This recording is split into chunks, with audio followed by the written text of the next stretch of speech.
Hey everyone, I'm taking my art to the next level. That's right, I'm taking my digital paintings and I am turning them into a 3D printable using an Ender 3D printer. In this tutorial, I'm going to show you how I can use Blender and digital art to get a file that's ready to go to your 3D printer.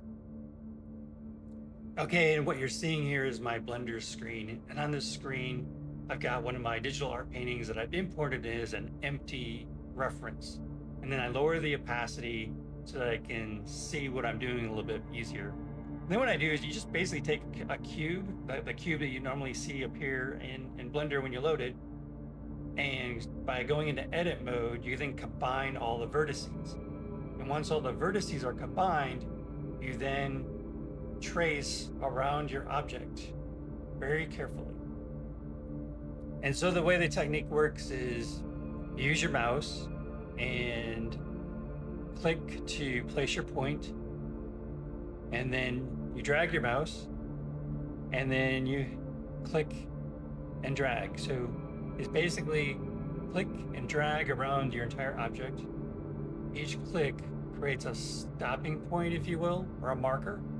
So where you can then extrude in the next direction that you want to. And this is very similar to line art tools that you may have seen in Photoshop or Clip Studio Paint, where you're basically taking a contour selection and moving around your entire object. But what this is going to do, this is going to create a mesh. And I'm going to go through, I'm going to speed this up so that we can get on to the next step. Okay, so now that we have finished tracing our object, I'm going to hit the F key to fill all of the mesh that I've just finished tracing. So in essence, what I'm doing is I'm almost like placing a color fill, if you will, but it's mesh. It's filling in the spaces between the lines so that we're giving this material actual density.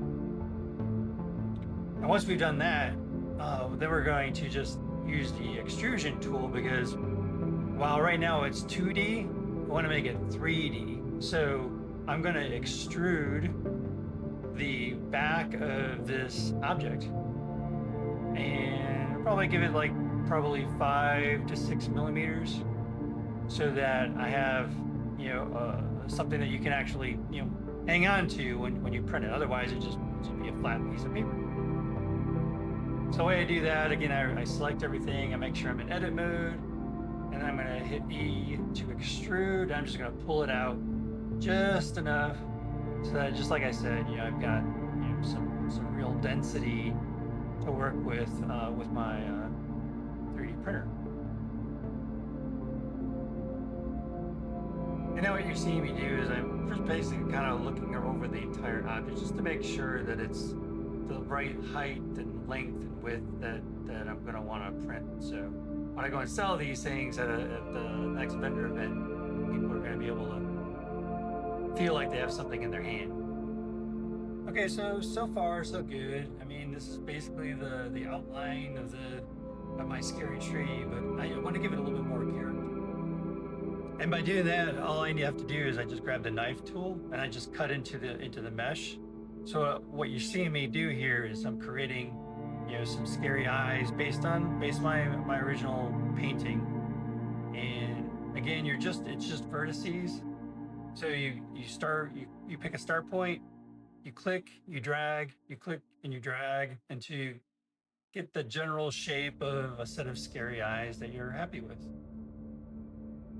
And once I get my eyes complete, then I'm just going to hit enter, and that's going to save those those two cuts that I've made. And then I'm going to use the F tool, or the F key again, to fill that.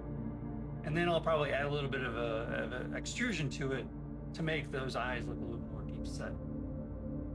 And now I'm going to speed this up a little bit more and just kind of advance this.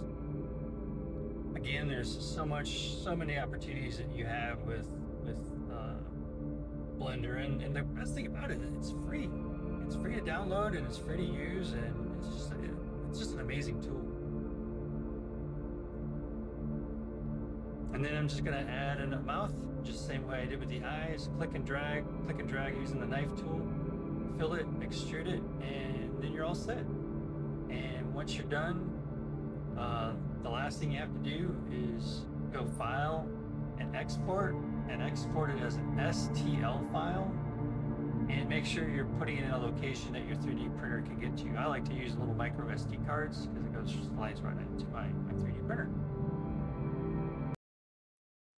And now you see the final 3D printing process. So this entire print will take me about an hour and a half, and I'm going to try and make like 5 or 6 of these. So should be a pretty good afternoon.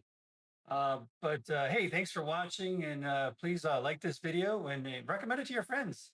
This is a great way to take your art to the next level. Have a good one.